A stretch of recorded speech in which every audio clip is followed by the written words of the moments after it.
সবাই যেন নিজের ভোট নিজে দিতে পারে সেই ব্যবস্থাপনা তৈরি করার জন্য আমি জোর গলায় বলছি ক্যানিং পূর্বে এবার আমি দাঁড়াবো।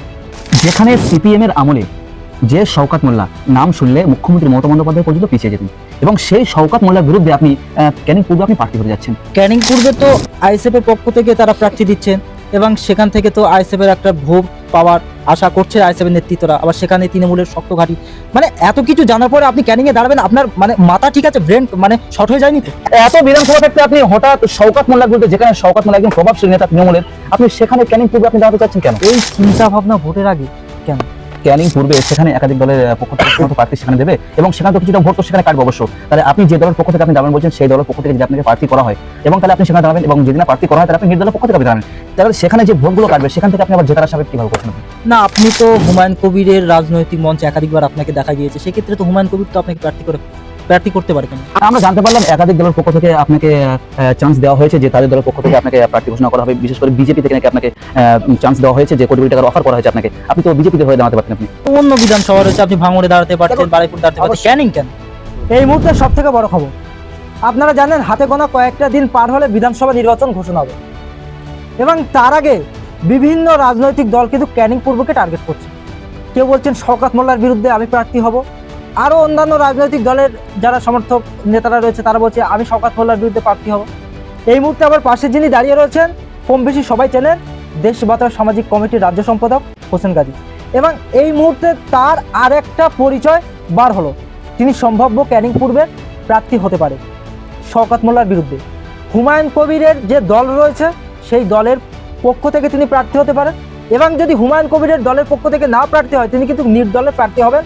ক্যানিং পূর্বের বিধায়ক শওকত মোল্লার বিরুদ্ধে ক্যানিং পূর্বে প্রার্থী হচ্ছে হোসেন গাজী। কিন্তু প্রশ্ন উঠছে, শওকত মোল্লার এলাকায় শওকত মোল্লার একটা প্রভাব রয়েছে, সেখানে তৃণমূল কংগ্রেসের একটা শক্ত ঘাঁটি, সেই জায়গাতে হঠাৎ এই মনোভাব, এই চিন্তাভাবনা কেন?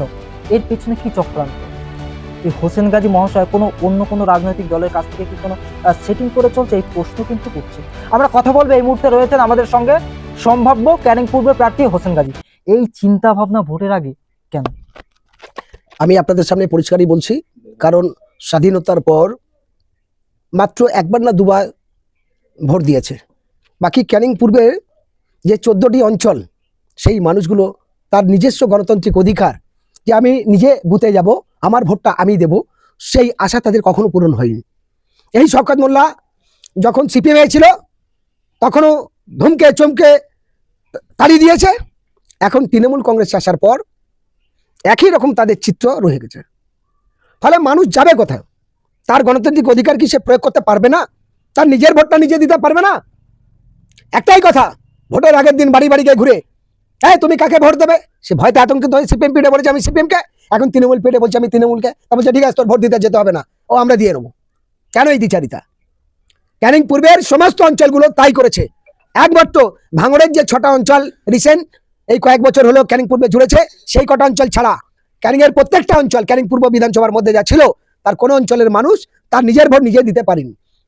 তাই স্বাধীনতার এই 78 বছর পরে মানুষ এই ইন্টারনেটের যুগে, এই মডেল যুগে সে তার নিজের ভোট নিজে দিতে পারবে না কেন?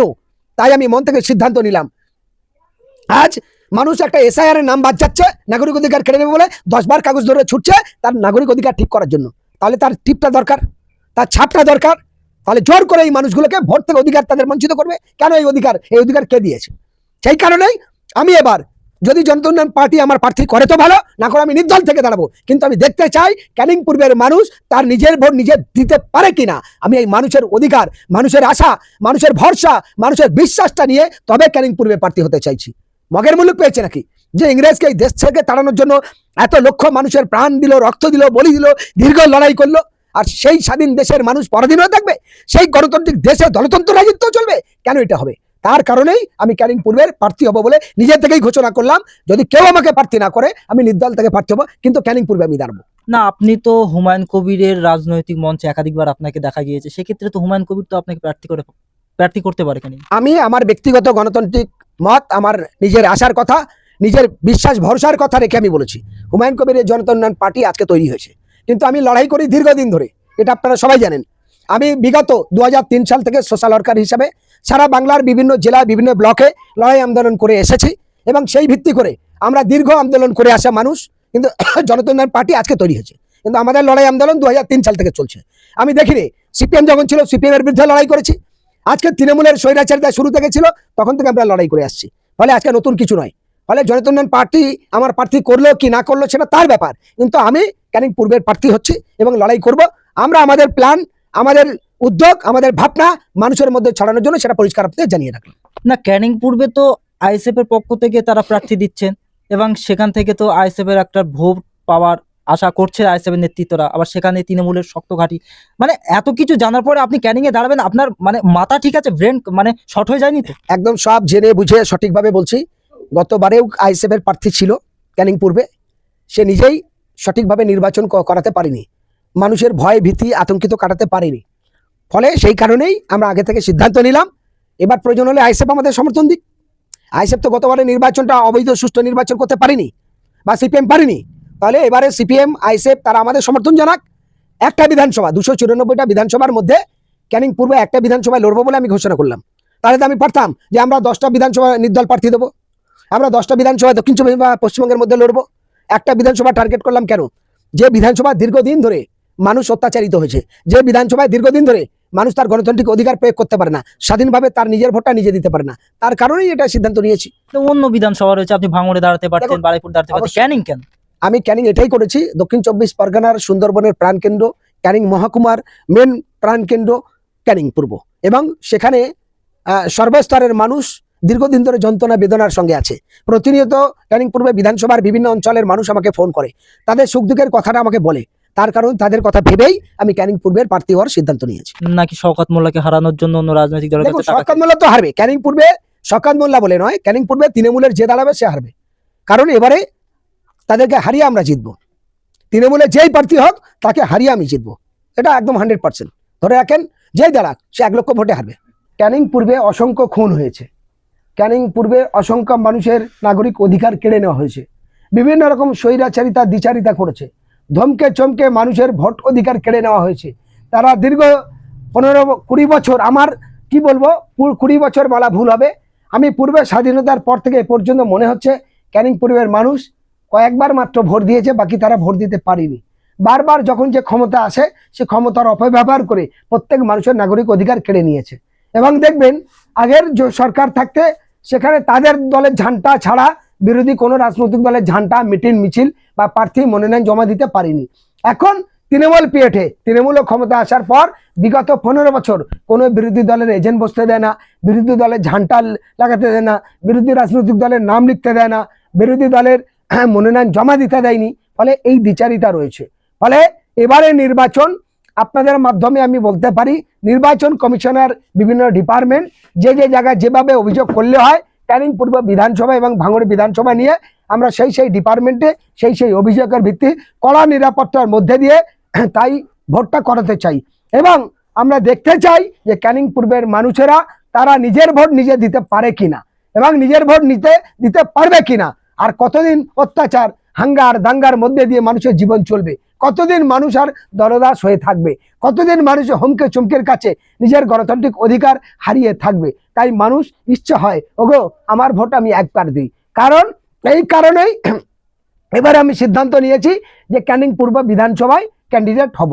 এবং সেটা কি জেইউপি দলের হুমায়ুন কবিরের দলের পক্ষে হতে পারে? হুমায়ুন কবিরের জনতা উন্নয়ন পার্টির অলরেডি ভাবে সেরকম একটা প্রস্তুতি চলছে, তারা আমার প্রস্তাব দিয়েছে।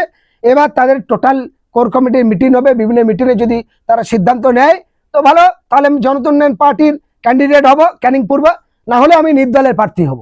ক্যানিং পূর্বে আমি প্রার্থী হচ্ছে। কি বলছেন হুম। আপনি? সজ্ঞানে বলছেন যে আমি শওকত মোল্লার একজন জনপ্রিয় নেতা, সেখানে শওকত মোল্লার প্রভাব রয়েছে, সেখানে আপনি দাঁড়াবেন? এবং আমি মনে করি ক্যানিং পূর্বে শওকত মোল্লার শুধু মস্তানি প্রভাবটা আছে, সততার প্রভাব নেই। ক্যানিং পূর্বে শওকত মোল্লার কোনো প্রভাব নেই।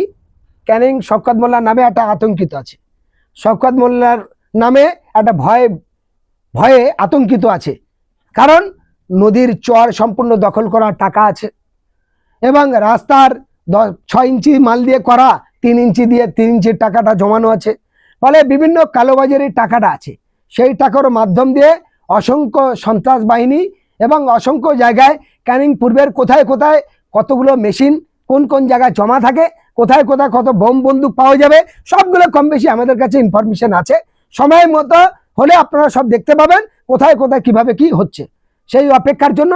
কিন্তু আমরা চাই ক্যানিং যে সমস্ত মানুষেরা বসবাস করে, প্রত্যেকটা আমার এলাকারই মানুষ, আমার পরিচিত মানুষ, আমার ভাই ও বন্ধুরা, আমার কাকা ও চাচারা, তাদের সবার উদ্দেশ্য বলতে চাই, এখানকার হিন্দু, মুসলমান, দলিত, আদিবাসী তারা এবার পারবে দলতন্ত্র দাপট ভেঙে স্বাধীনভাবে বাঁচবে। তার জন্যই আমি ক্যানিং পূর্বায় যদি জনতা উন্নয়ন পার্টির পক্ষ থেকে আমার সিম্বল আমার মনোনয়ন না দেয় তো আমি নিজে নির্দল থেকে প্রার্থী হবো, কিন্তু আমি প্রার্থী ক্যানিং পূর্বের হচ্ছে, এটা 100% হতে পারে।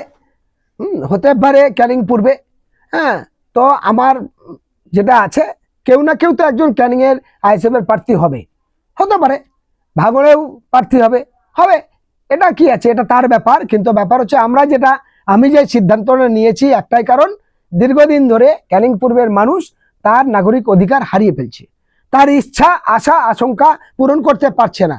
আর তার জন্যই এবার সর্বশক্তি নিয়ে ক্যানিং পূর্বে ঝাঁপিয়ে পড়তে চাই। ক্যানিং পূর্বের প্রত্যেকটা মানুষের নাগরিক অধিকার, তার গণতান্ত্রিক অধিকার যে ভোট দেওয়া, নিজের ভোট নিজে দেবে, সেটা তারা দীর্ঘদিন ধরে পারেনি।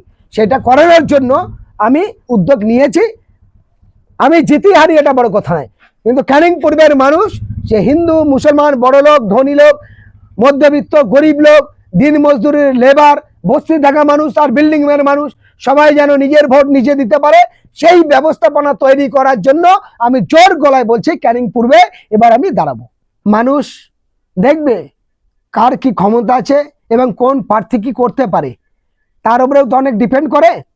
ভোটে অনেক দিন অনেক মানুষ আসে আর অনেকে যায়, ভোটে অনেকজন দাঁড়ায়, কিন্তু তার কতটা রাজনৈতিক সচেতন এবং নাগরিকদের জন্য, সাধারণ মানুষের জন্য তার কতটা কি অবদান এবং তার কতটা কি শক্তি, সেটা মানুষ বিবেচনা করবে, সেটা জনগণ বিচার করবে না, সেটা তো আমি বলতে পারবো না। সেটা জনগণ যাকে ভালো বুঝবে তাকে ভোট দেবে। কিন্তু ক্যানিং পূর্বের বিভিন্ন অঞ্চলের আমরা বিভিন্নভাবে সোশ্যাল ওয়ার্কার হিসাবে যে কাজগুলো করেছি বা করি, মানুষের বিভিন্ন রকম যে আইনের পরিষেবার দিক থেকে দেখি বা অন্যান্য বিষয়গুলো, সেটা অতীতে অনেক রাজনৈতিক দল তা করেনি বা দেখেন না। আপনি হঠাৎ করে এই সিদ্ধান্তটা কেন নিলেন যে আপনি ভাঙড়ে প্রার্থী হবেন? ভাঙড়ে নয়, আমি ক্যানিং পূর্বে প্রার্থী হব। আমি ভাঙড়ে প্রার্থী হচ্ছে না, ক্যানিং পূর্বে প্রার্থী হব। এবং ভাঙড় নিয়ে আমরা কোনো আলোচনা নেই, তবে ভাঙড় নিয়ে এটুকু বলতে পারি, আমরা সবাই মিলে উচিত যে নওশাদ সিদ্দিকীর মতো একজন বীর যোদ্ধা, বীর সৈনিক, যে গোটা বাংলার মানুষের কাছে বিভিন্ন লড়াই সামিল হয়েছে, আমরা এরকম মুখগুলোকে উঠে আসতে চাই, তাদেরকে জেতাতে চাই। তার জন্য ভাঙড়ে কোনো দলের যাতে প্রার্থী না দেয়, এককভাবে সবাই নওশাদ সিদ্দিকীর সমর্থন জানায়। তার জন্য আপনাদের মাধ্যমে আমি অন ক্যামেরায় আমি একজন মানবাধিকার কর্মী হিসাবে সমর্থন জানাই নওশাদ সিদ্দিকীকে, এবং সবাই মিলে যেন নওশাদ সিদ্দিকীকে সমর্থন জানায় এবং তার বিরুদ্ধে যে প্রার্থী দাঁড়াবে সে যেন 0% হয়ে বাড়ি চলে যায়।